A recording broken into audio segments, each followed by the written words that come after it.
हम जिस समय की चर्चा कर रहे हैं उस समय बंगाल में बड़ी बुरी दशा, गली गली भैंसे बकरे चढ़ाए जाते थे, खूब मांस खाना, शराब पीना, अत्याचारी का भारी आतंक था उस समय।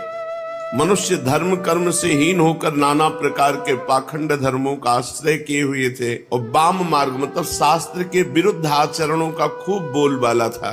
घोर तांत्रिक पद्धतियों वाले भगत मिलते। मांस मदिरा मैथुन ये स्वाभाविक सबकी प्रवृत्ति, मांस मदिरा मैथुन सबकी स्वाभाविक। कहीं कहीं मनुष्यों तक की बलि चढ़ाई जाती थी। चतुर्भुज दास जी के चरित्र में आता है कि देखा कि एक नौजवान को रस्सी से बांधे हुए और ढोल नगाड़े बजाते हो, वो चिल्ला रहा, उसके परिवार के लोग चिल्ला रहे। उनका ये क्या है, क्या दंड है, इसका क्या अपराध किया? उनका देवी की बलि चढ़ाया जाएगा।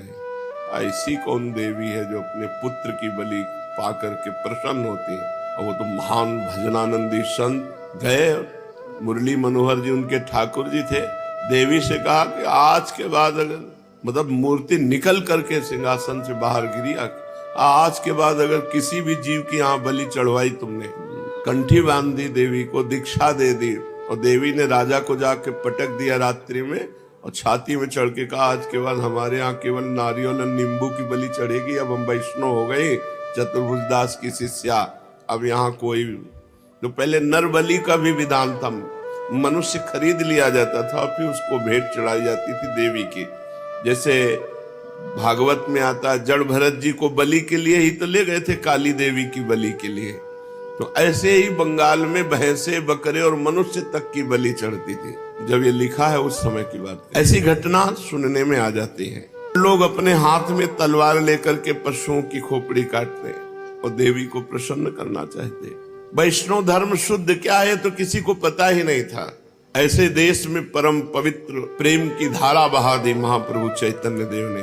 अगर कोई विद्वान होता था तो वाद विवाद के लिए तार्किक प्रवृत्ति, विद्या का मुख्य प्रयोजन दूसरे को परास्त करना, भगवान का नाम जप करना, कीर्तन करना, ये मूर्खता समझी जाती थी। इतना सब होने पर भी छुआछूत का बड़ा प्रभाव, छोटे बड़ेपन का भूत सबके ऊपर सवार रहता। ये नीच जाति है, उत्तम जाति। अगर कहीं उत्तम जाति वाला छोटे जाति पुरुष को छू ले तो उसे धर्म भ्रष्ट माना जाता था। 52-53% मुसलमान बंगाल में उस समय थे जिस समय चरित्र लिखा गया। बंगाल में ब्राह्मण, वैद्य, कायस्थ ये तीन ही जाति शिक्षित और कुलीन समझी जाती थी। उस समय कायस्थों में विद्या का खूब प्रचार प्रसार था। राजकाजों में भी उनकी बुद्धि बड़ी तीक्ष्ण थी। आचार विचार में भी वो हिंदुओं की कोई परवाह नहीं करते थे। वे मुसलमानों के नाम से ही ब्राह्मणों की भांति दूर नहीं भागते थे। उनका खान पान आचार व्यवहार मुसलमानों से मिल जाता था।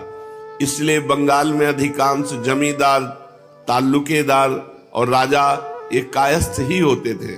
राज शक्ति और शासन शक्ति हाथ में होने के कारण बहुत से विद्वान ब्राह्मण भी उनके दरबार में रहते थे। मुख से चाहे उन्हें कुछ भी कहें, उन्हें शास्त्रों का अध्ययन कराते, दान प्रतिग्रह उनसे लेते, श्राद्ध यज्ञ यागादि कार्य भी ब्राह्मण लोग कराते ही थे। इस प्रकार छात्र धर्म उस समय बंगाल में कायस्थों में ही था। कायस्थों में संस्कृत के बड़े बड़े ऊंचे विद्वान उस समय मौजूद थे।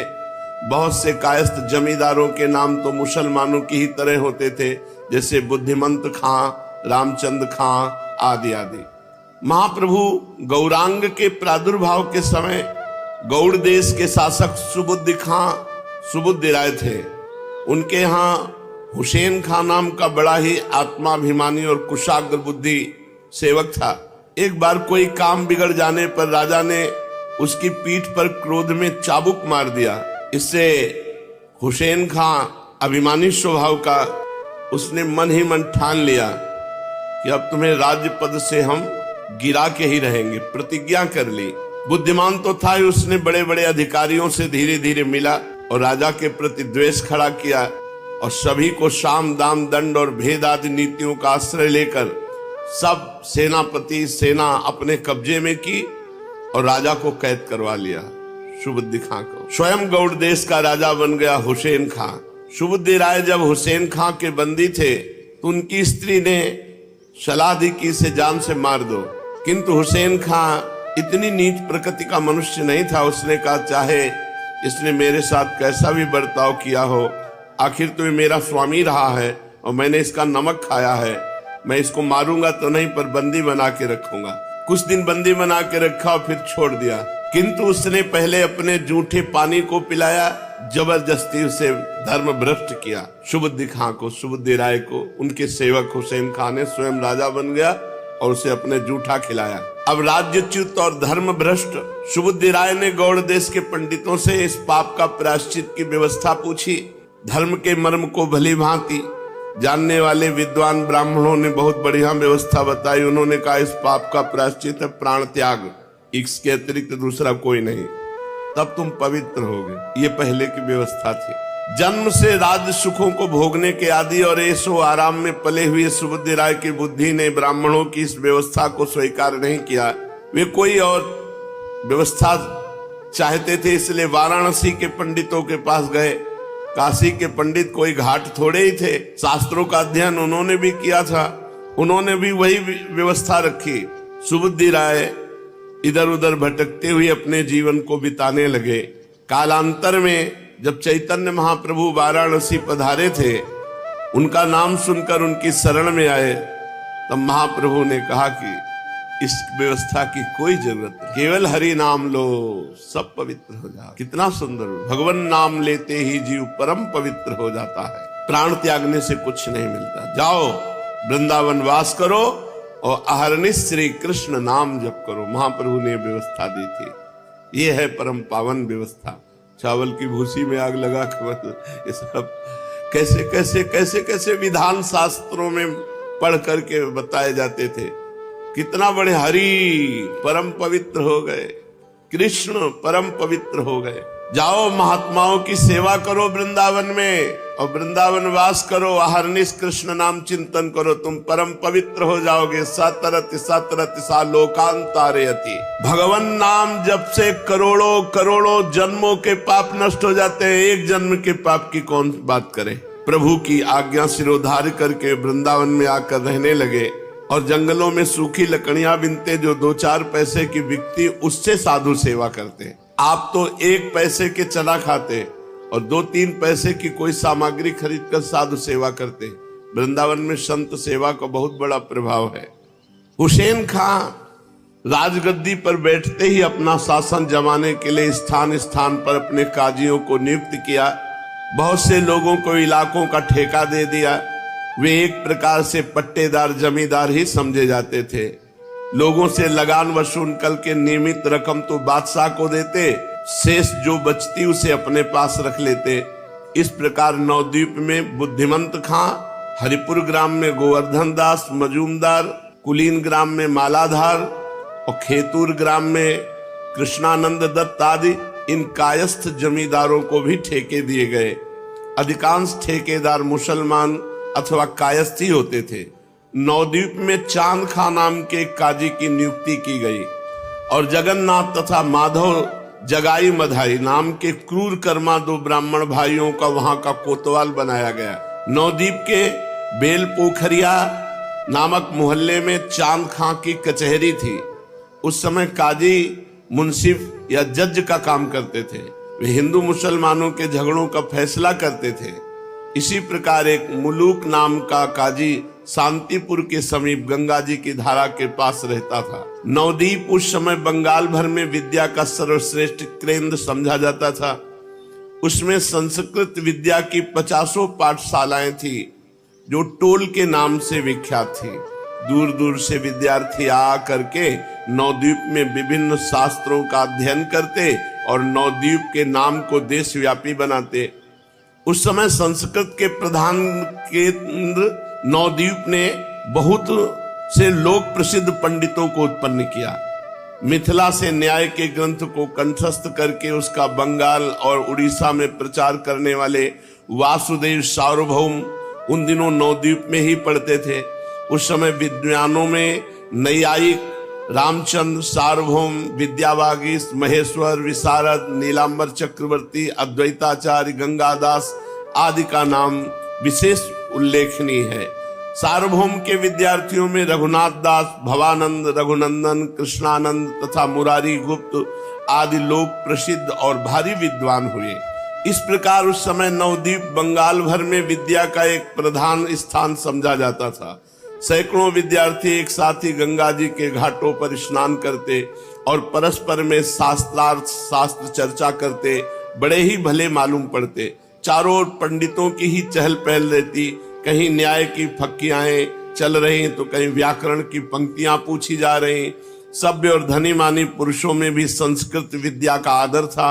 वे संस्कृत विद्या को आज की भांति हे नहीं समझते थे।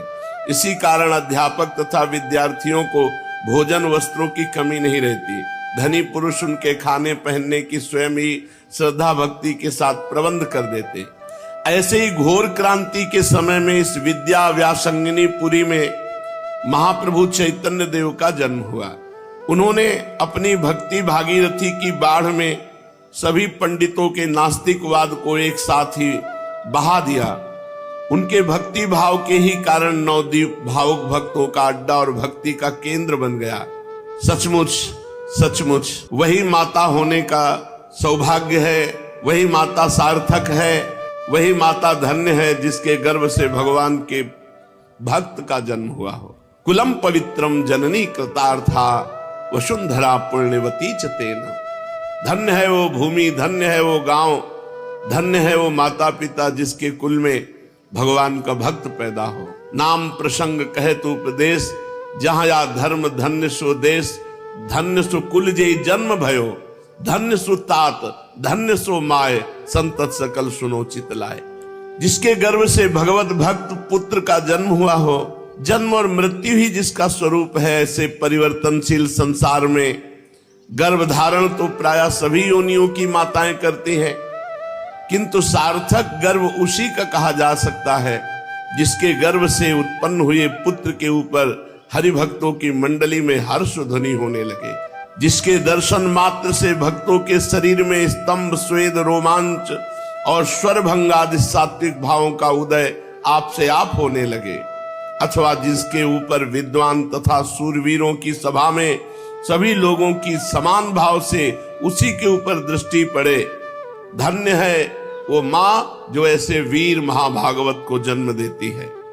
पुत्रवती ज्योति जग सोई, वही पुत्रवती जिसका पुत्र भगवान का भक्त हुआ। असल में वही पुत्र कहलाने योग्य है। गर्भ धारण करने वाली वही सच्ची माता है। वैसे तो सुकरी कुकरी भी साल में 10-10, 20-20 बच्चे पैदा करती हैं। गर्भ धारण करना उसका धन्य है जिसके गर्भ से भगवान का भक्त पैदा हो। जननी जने तो भक्त जन याद आता या सूर, ना ही तो जननी बांझ रहे क्यों खोवे है नूर। ऐसी परम पवित्र माता का नाम सची महाप्रभु चैतन्य देव की भाग्यवती सची माता ने ही यथार्थ में माता शब्द को सार्थक बनाया। जिसके गर्भ से विश्व रूप आज वो ऐसे भी उत्सव मनाया जाता है महाप्रभु चैतन्य देव के प्राकट्य का। अपना क्रम से आ ही गए भगवत कृपा से। आज उत्सव मनाया जाता है। आज महाप्रभु के जन्म का उत्सव मनाया जाता है। जो ऐसे अपने होली मनाई जाती है, ऐसे बंगाल देश में चैतन्य महाप्रभु के प्राकट्य उत्सव को आज ऐसे रंग भरे भाव से खेला जाता है। यथार्थ में माता शब्द को सार्थक किया सची माता ने, जिसके गर्भ से विश्व रूप और श्री कृष्ण चैतन्य देव जैसे दो पुत्र रत्न उत्पन्न हुए। श्री कृष्ण चैतन्य महाप्रभु को पैदा करके वे जगन माता ही बन गई। गौरांग जैसे महापुरुष को जिन्होंने गर्भ में धारण किया हो, उन्हें जगन माता का प्रसिद्ध पद प्राप्त होना ही चाहिए। महाप्रभु गौरांग देव जी के पूर्वज श्रीहट्ट हिलहट निवासी थे। ये नगर आसाम प्रांत में है और बंगाल से सटा हुआ ही है। वर्तमान काल में आसाम प्रांत का एक सुप्रसिद्ध जिला है। इसी श्रीहट्ट नगर में भरद्वाज वंशी परम धार्मिक और विद्वान उपेंद्र मिश्र नाम के एक तेजस्वी और कुलीन ब्राह्मण निवास करते थे। उपेंद्र मिश्र धर्मनिष्ठ और स्वकर्म परायण होने के साथ खाने पीने की कोई कमी नहीं थी। उनकी गुजर साधारणतया भली भांति ही हो जाती थी। उन भाग्यशाली ब्राह्मण के 7 पुत्र हुए। उपेंद्र मिश्र के 7 लड़के थे। कंसारी, परमानंद, पद्मनाभ, सर्वेश्वर, ये सब महाप्रभु के चाचा ताऊ हैं। जगन्नाथ, जनार्दन, त्रैलोक्यनाथ। इनमें पंडित जगन्नाथ मिश्र को ही गौरांग महाप्रभु के पूज्य पिता होने का जग दुर्लभ सुयश प्राप्त हुआ। जगन्नाथ मिश्र, इनके बाबा का नाम उपेंद्र मिश्र। पंडित जगन्नाथ मिश्र अपने पिता की अनुमति से संस्कृत विद्या पढ़ने के लिए सीलहट से नवद्वीप आए और पंडित गंगादास जी की पाठशाला में अध्ययन करने लगे। इनकी बुद्धि कुशाग्र थी, पढ़ने लिखने में तेज थे, इसलिए अल्पकाल ही में इन्होंने काव्य शास्त्रों का विधिवत अध्ययन करके पाठशाला से पुरंदर की पदवी प्राप्त कर ली। इनके रूप लावण्य तथा विद्या बुद्धि से प्रसन्न होकर नवद्वीप के प्रसिद्ध पंडित श्री नीलांबर चक्रवर्ती, ये महाप्रभु चैतन्य देव जी के नाना हैं, इन्होंने अपनी ज्येष्ठ कन्या सची देवी का विवाह पंडित जगन्नाथ मिश्र से कर दिया। नीलांबर चक्रवर्ती जी नवद्वीप निवासी नहीं थे। इनका आदि स्थान फरीदपुर के जिले में मगडोवा नामक एक छोटे से ग्राम में था। ये भी विद्या अध्ययन के निमित्त नवद्वीप आए थे। पढ़ लिख करके फिर यहीं रह गए, बेल पुकुरिया में, काजीपाड़ा के समीप। इनके यज्ञेश्वर और हिरण्य 2 पुत्र और 2 कन्याएं थी। छोटी कन्या का विवाह श्री चंद्रशेखर आचार्य रत्न के साथ हुआ था और बड़ी कन्या सची देवी का पंडित जगन्नाथ मिश्र के साथ विवाह हुआ। नीलांबर चक्रवर्ती जी की 2 पुत्रियां। रूपवती और कुलवती पत्नी को पाकर जगन्नाथ मिश्र जी परम संतुष्ट हुए और फिर सिलहट न जाकर के वहीं मायापुर में घर बनाकर रहने लगे। मायापुर में और भी बहुत से सिलहट निवासी ब्राह्मण रहते थे। पंडित जगन्नाथ मिश्र भी वहीं रहने लगे। मायापुर ये नवद्वीप का एक मोहल्ला है। आजकल जो नगर नवद्वीप के नाम से प्रसिद्ध है वह तो उस समय कुलिया नामक ग्राम था। पुराना नवद्वीप तो कुलिया के सामने गंगा जी के उस पार पूर्व किनारों पर अवस्थित था, जो आजकल बामन पुकर नाम से पुकारा जाता है। कहा जाता है कि प्राचीन नवद्वीप की परिधि 16 कोश की थी। उसमें अंतः द्वीप, सीमंत द्वीप, ग्रोद्रुम द्वीप, मध्य द्वीप, कोल द्वीप, ऋतु द्वीप, जन्हू द्वीप, मोदत द्वीप और रुद्र द्वीप, ये 9 द्वीप थे। इन 9 को मिलाकर के ही नवद्वीप कहते हैं। मायापुर जहां पर पंडित जगन्नाथ मिश्र रहते थे वो मध्य द्वीप के अंतर्गत था। अब उस स्थान का पता भी नहीं है कि कहां गया। भगवती भागीरथी के गर्भ में वे सभी प्राचीन स्थान विलीन हो गए। केवल महाप्रभु की कीर्ति के साथ उनके नाम मात्र ही शेष रह गए हैं। पंडित जगन्नाथ मिश्र अपनी सर्वगुण संपन्ना पत्नी के साथ सुखपूर्वक नवद्वीप में रहने लगे। सची देवी के गर्भ से एक एक करके 8 कन्याओं का जन्म हुआ और वे अकाल में ही काल कवलित हो गई। 8 में से एको कन्याएं नहीं बची। इससे मिश्र दंपति का गार्हस्थ जीवन चिंतामय और दुखमय बना हुआ था। गृहस्थी के लिए संतानहीन होना बड़ा कष्टप्रद माना जाता है। उससे भी अधिक कष्टप्रद संतान होकर उसका जीवित न रहना। सची माता के 8 कन्याएं हुई, 8 में एको बची नहीं। ये दंपति श्री जगन्नाथ मिश्र जी सची माता दुखी रहने लगे, लेकिन थोड़े दिन के ही अनंतर में गर्भ रहा। फिर तो सची देवी के गर्भ से एक पुत्र रत्न उत्पन्न हुआ जिसका नाम मिश्र जी ने विश्वरूप रखा है, चैतन्य महाप्रभु के बड़े भाई के रूप में। विश्वरूप सचमुच विश्वरूप थे। माता पिता को इस अद्वितीय रूप लावण्य युक्त पुत्र को पाकर परम प्रसन्नता प्राप्त हुई। चंद्रमा की कलाओं के समान विश्वरूप धीरे धीरे बड़े होने लगे। इस प्रकार विश्वरूप की अवस्था 9-10 वर्ष की हुई होगी कि तभी माघ मास में सची देवी के फिर गर्भ रहा। बस इसी गर्भ में प्रेमावतार महाप्रभु श्री श्री कृष्ण चैतन्य देव का प्रादुर्भाव हुआ। श्रीमद् भागवत तथा गीता में भगवान ने बार बार श्री मुख से जोर देकर कहा है कि मेरे पाने का एकमात्र उपाय भक्ति ही है। मैं योग से, ज्ञान से, जप से, तप से, समाधि से तथा यज्ञ यागादि अन्य वैदिक कर्मों से इतना तुष्ट नहीं होता जितना कि मैं भक्ति से प्रसन्न होता हूँ। केवल अनन्य भक्ति के द्वारा ही मेरा यथार्थ ज्ञान प्राप्त होता है कि मैं कैसा हूँ और मेरा प्रभाव कितना है। जिस भक्ति की इतनी महिमा है, वह भक्ति जिसके हृदय में हो, उस भाग्यवान भक्त के महत्व का वर्णन भला कौन कर सकता है। वास्तव में भगवान और भक्त नाम मात्र के लिए ही दो है। भक्त भगवान के साकार विग्रह का ही नाम है।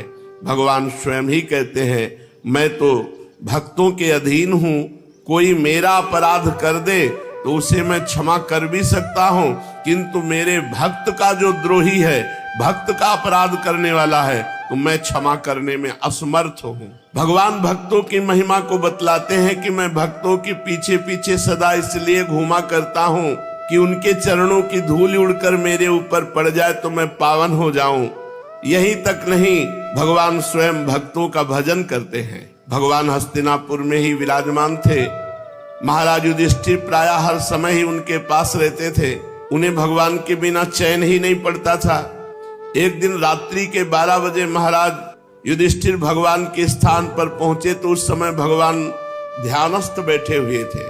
12 बजे रात्रि के। धर्मराज बहुत देर तक हाथ जोड़े खड़े रहे। कुछ काल के अनंतर भगवान की समाधि भंग हुई। सामने धर्मराज को खड़े देखकर उन्होंने उनका स्वागत किया और कहा, असमय में कैसे आ गए। धर्मराज जी ने नम्रता पूर्वक निवेदन किया, भगवान और बातें तो मैं फिर पूछूंगा, इस समय जो मुझे बड़ा भारी संशय हुआ उसका पहले उत्तर दीजिए। आप चराचर जगत के एकमात्र स्वामी हैं, संपूर्ण प्राणियों के आप ही भजनीय हैं। ऋषि महर्षि देव दानव देवता मनुष्य सभी आपका ध्यान करते हैं, और इस समय मैंने देखा कि आप ध्यान कर रहे हैं। किसका? सारा जगत ऋषि महात्मा तो सब आपका ध्यान करते हैं, आप किसका ध्यान कर रहे थे?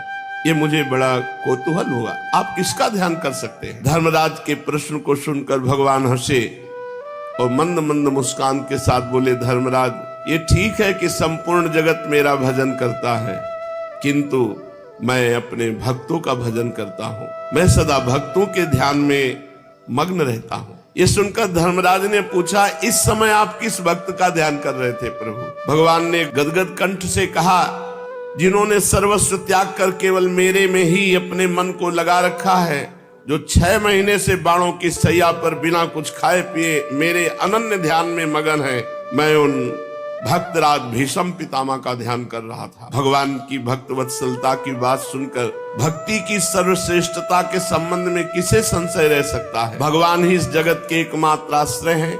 उनकी भक्ति उनकी कृपा के बिना प्राप्त नहीं हो सकती। ज्ञान कर्म तथा भक्ति के वे ही एकमात्र प्रवर्तक हैं।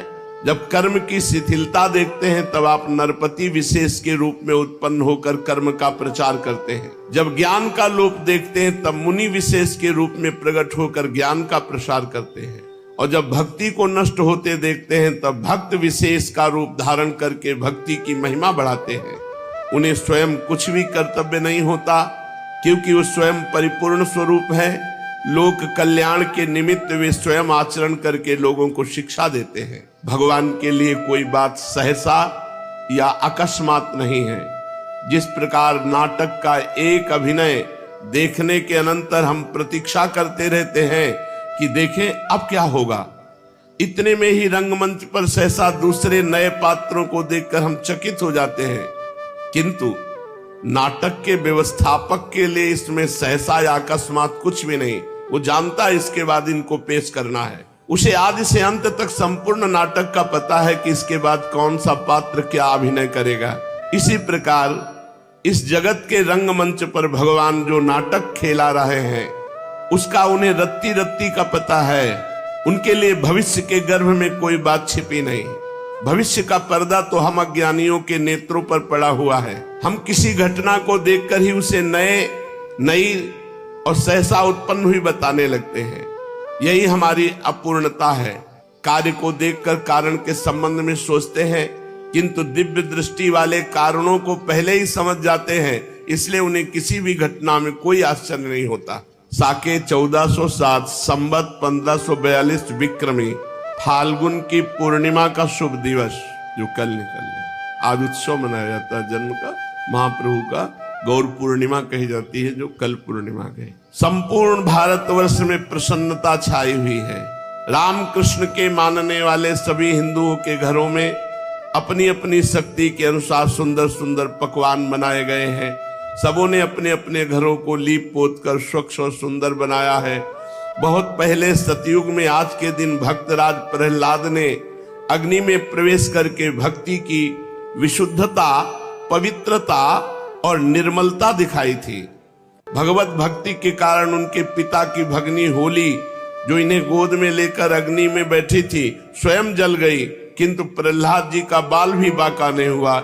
इसी कारण भक्तों में अत्यंत ही आह्लाद उत्पन्न हुआ और तभी से आज तक यह दिन परम पवित्र समझा जाता है। आज के दिन जीवन में नव जीवन का संचार होता है। वर्ष भर की सभी बातें भुला दी जाती हैं। आज किसी से द्वेष या वैर नहीं माना जाता। द्वेष वैर भुलाकर अग्नि में स्वाहा करके सबको अबीर लगाया जाता है, गुलाल लगाया जाता है, चरण छुए जाते हैं, गले मिला जाता है। साल भर के वैर द्वेष और अशुभ कर्मों को होली की ज्वाला में स्वाहा कर दिया जाता है। आज के दिन शत्रु मित्र का कुछ भी विचार न करके सबको गले से लगाते हैं। इतने दिनों से होली होती तो थी, किंतु यथार्थ होली तो आज ही है। तभी तो भक्तों के हृदय में कोई एक अज्ञात आनंद हिलोरे मार रहा है। पंडित जगन्नाथ मिश्र अपने घर के कोने में बैठे हुए हैं। इनके पास सांसारिक धन वैभव नहीं है, फिर भी जो ब्राह्मणों का धन है, जिसके कारण ब्राह्मणों को तपोधन कहा जाता है, उस तपस्या रूपी धन का अभाव नहीं है। महाप्रभु जिस घर में प्रकट हुए, छोटा सा घर है, मिट्टी का, साफ सुथरा, संपूर्ण स्थान गौ के गोबर से लिपा हुआ है। आंगन में तुलसी का सुंदर बिरवा है, एक और गौ बंधी है और तांबे और पीतल के ही बर्तन हैं जो खूब मांज करके स्वच्छ रखे हुए। मिश्र जी किसी शास्त्र का अध्ययन कर रहे हैं। ब्राह्मणों का धन तपस्या ही होती थी। प्रायः ब्राह्मण, जो पवित्र ब्राह्मण, वो निर्धन ही होते थे। ऐसे नहीं कि रुपया पैसा को नहीं, वो तो उनके जो पुरोहित कर्म करते हैं या कोई और कर्म करते हैं। अचानक आवाज आई कि सची देवी को प्रसव पीड़ा हो रही है। घर में कोई दूसरी स्त्री थी नहीं, सास या देवरानी जेठानी, ये तो सब श्री हट निवासी थे, तो सिलहट जिसे कहते हैं। तो यहां तो केवल सची मैया थी। पंडित चंद्रशेखर आचार्य रत्न की पत्नी अपनी छोटी बहन इनको बुला लिया। धीरे धीरे वेदना बढ़ने लगी, भक्तों के अज्ञात आनंद की वृद्धि होने लगी। सूर्यास्त होने को था, किंतु पूर्णिमा का चंद्र उदय नहीं हुआ था। कारण महाप्रभु चैतन्य चंद्र के उदय होने की प्रतीक्षा मानो कर रहा था।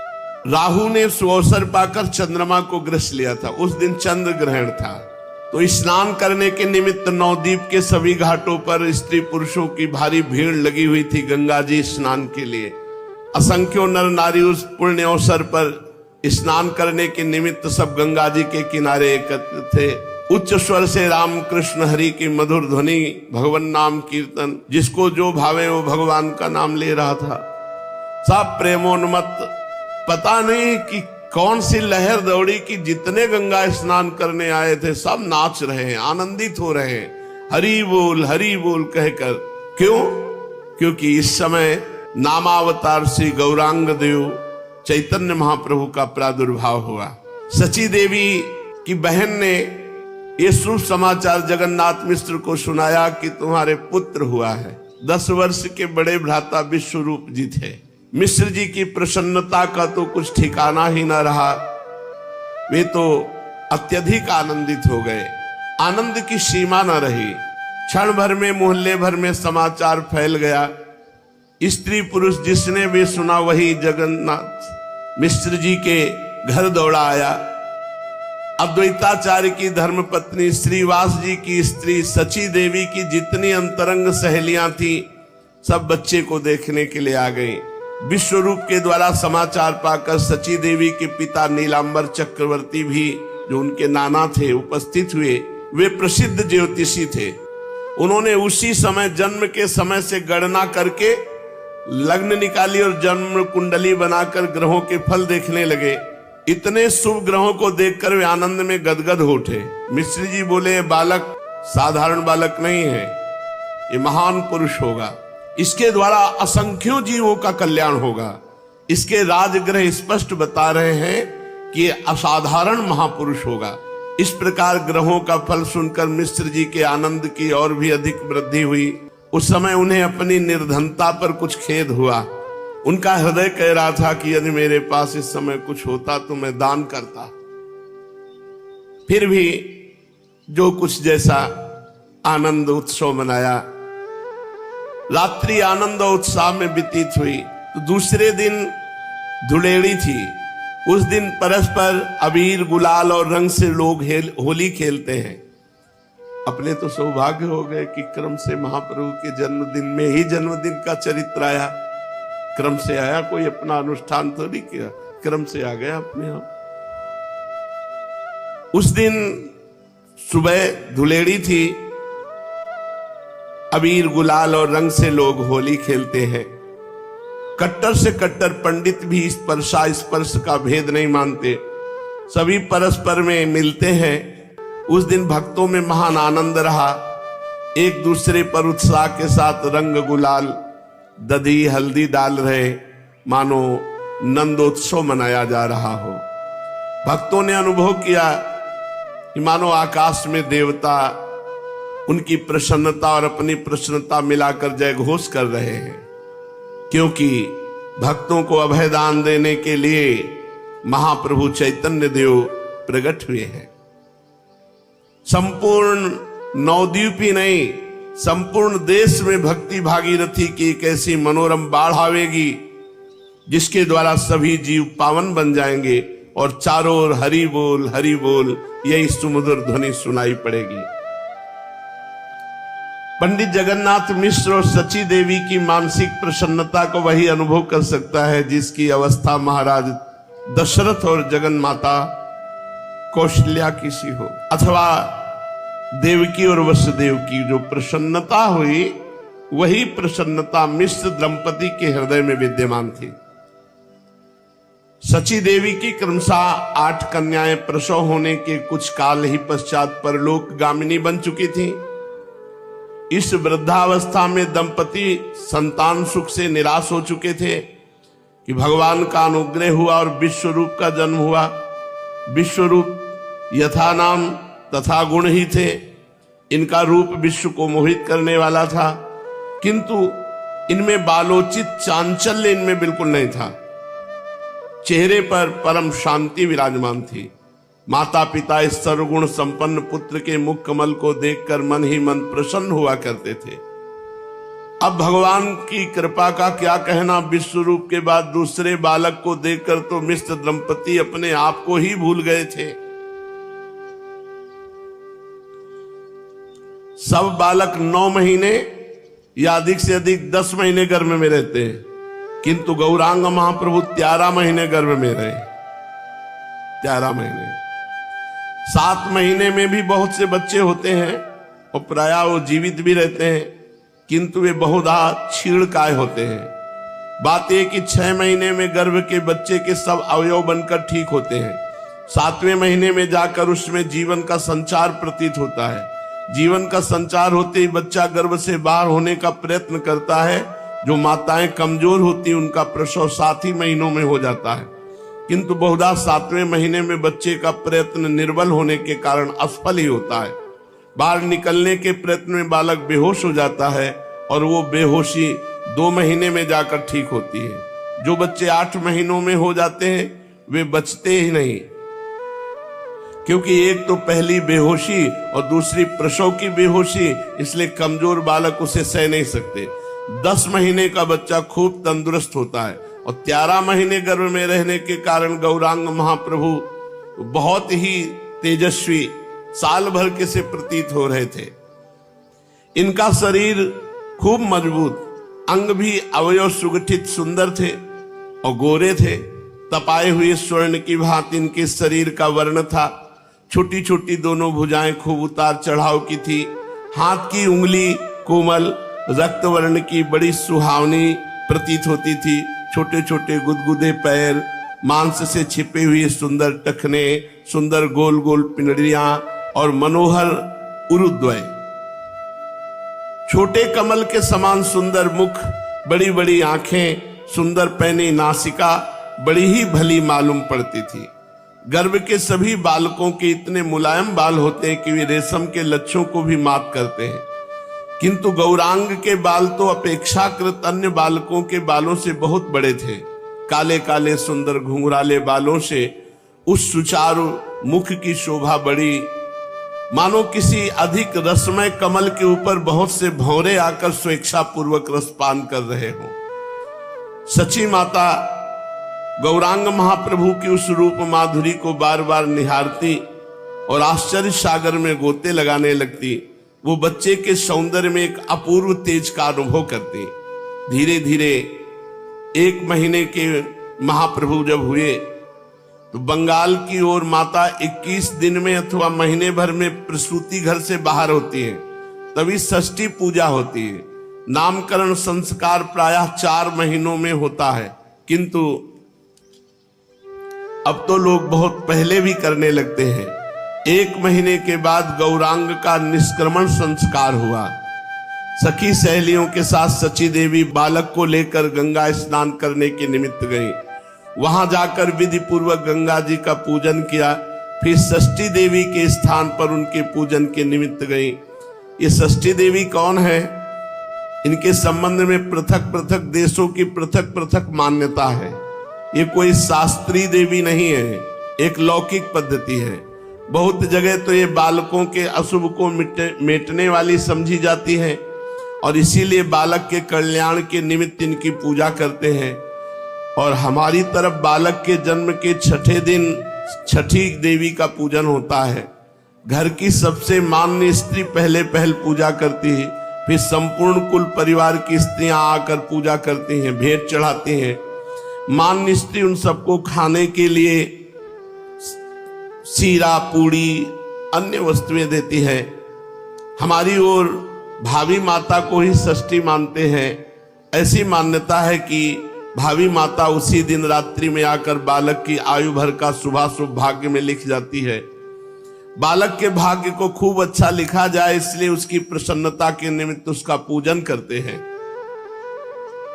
कुछ भी हो, लौकिक ही रीति सही, किंतु इसका प्रचार किसी न किसी रूप में सर्वत्र है। षष्ठी देवी के स्थान पर जाकर सची देवी ने श्रद्धा भक्ति के साथ देवी का पूजन किया और वे बच्चे के मंगल कामना के निमित्त देवी के चरणों में प्रार्थना करके सखी सहेलियों के साथ प्रसन्नता पूर्वक घर लौट आई। बालक ज्यों ज्यों बढ़ता जाता त्यों ही त्यों उनकी चंचलता भी बढ़ती जाती। विश्वरूप जी जितने शांत गंभीर थे, चैतन्य महाप्रभु उतने ही अधिक चंचल थे। 1 महीने के ही थे कि अपने आप ही आंगन में घुटनों के सहारे रेंगने लगते और चलते चलते जोर से किलकारियां मारने लगते। कभी कभी अपने आप ही हंसने लगते। माता इन्हें पकड़ती, किंतु इन्हें पकड़ना सहज काम नहीं था। वे स्तन पीते पीते कभी इतनी जोर से दौड़ते कि इन्हें रोक रखना असंभव हो जाता। पहले पहले बहुत रोते। माता भांति भांति से चुप करने की चेष्टा करती, किंतु ये चुप नहीं होते थे। एक दिन ये छोटे पालने पर पड़े बहुत जोर से रो रहे थे। माता ने बहुत चेष्टा किंतु ये चुप नहीं हुए। तब इनको नाम ध्वनि सुनाई दी, हरि बोल हरि बोल हरि बोल। बस ये किलकारियां मारने लगे, चुप हो गए। बस इनके रोने के चुप कराने का उपाय मिल गया, हरि बोल हरि बोल। जब कभी रोते तो माता बड़े कोमल कंठ से गाती, हरि हरि बोल बोल हरि बोल, मुकुंद माधव गोविंद बोल, हरि हरि बोल बोल हरि बोल, मुकुंद माधव गोविंद बोल, मुकुंद माधव गोविंद बोल, बोल हरि हरि बोल बोल हरि बोल, मुकुंद माधव गोविंद बोल, हरि हरि बोल बोल हरि बोल।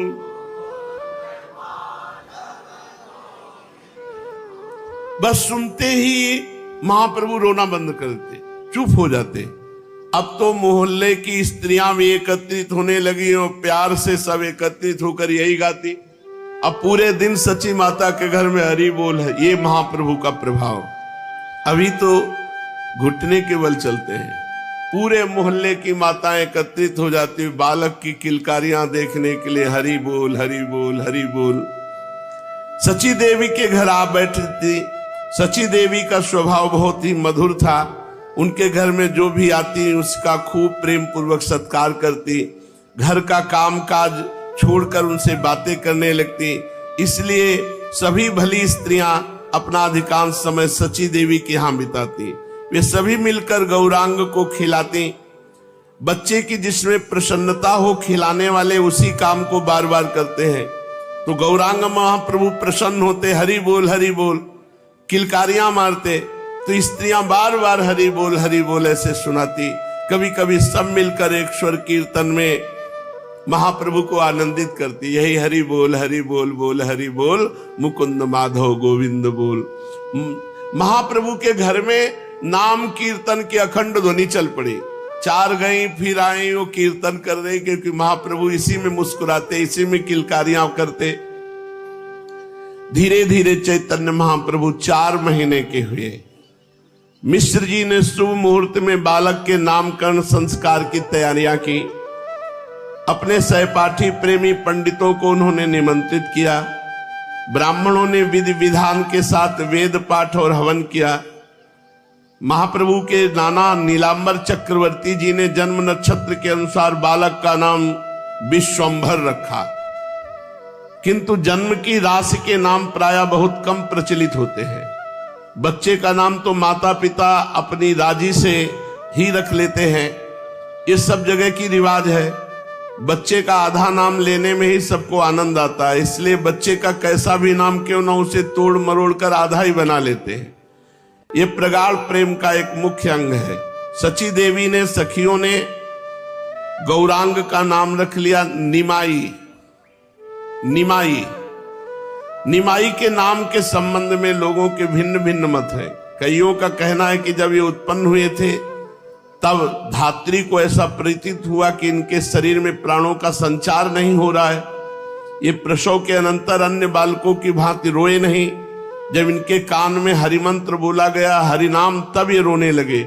इसलिए माता ने कहा ये यमराज के यहाँ नीम की तरह कड़वा साबित हो, इसलिए इसका नाम माता ने निमाई रख दिया।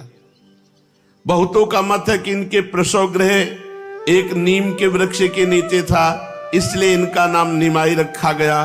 बहुतों के विचार में नाम हीनता का द्योतक इसलिए रखा गया कि बच्चे की दीर्घायु हो। लोक में ऐसा प्रचार है, जिस माता की संतानें जीवित नहीं रहती वो अपनी संतान का इसी प्रकार हीन नाम रखती। कुछ भी हो, हमारा मत तो ये है, ये नाम किसी अर्थ को लेकर नहीं रखा गया। प्यार में ऐसे ही नाम रखे जाते हैं और सर्वसाधारण में वही प्रेम का नाम प्रचलित होता है। जैसे नित्यानंद जी का नाम निताई, जगन्नाथ का नाम जगाई, कुछ भी क्यों न हो, संपूर्ण नवद्वीप में गौरांग महाप्रभु का यही नाम प्रसिद्ध हुआ। पंडित होने पर सब लोग इन्हें निमाई पंडित के ही नाम से जानते और पहचानते थे।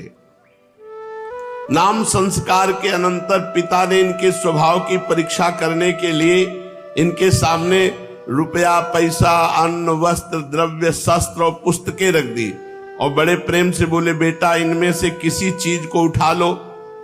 प्रायः बालक चमकीली चीजों को सबसे पहले पसंद करते हैं, किंतु ये स्वभाव तो सर्वसाधारण लौकिक बालकों का होता है। महाप्रभु तो अलौकिक थे।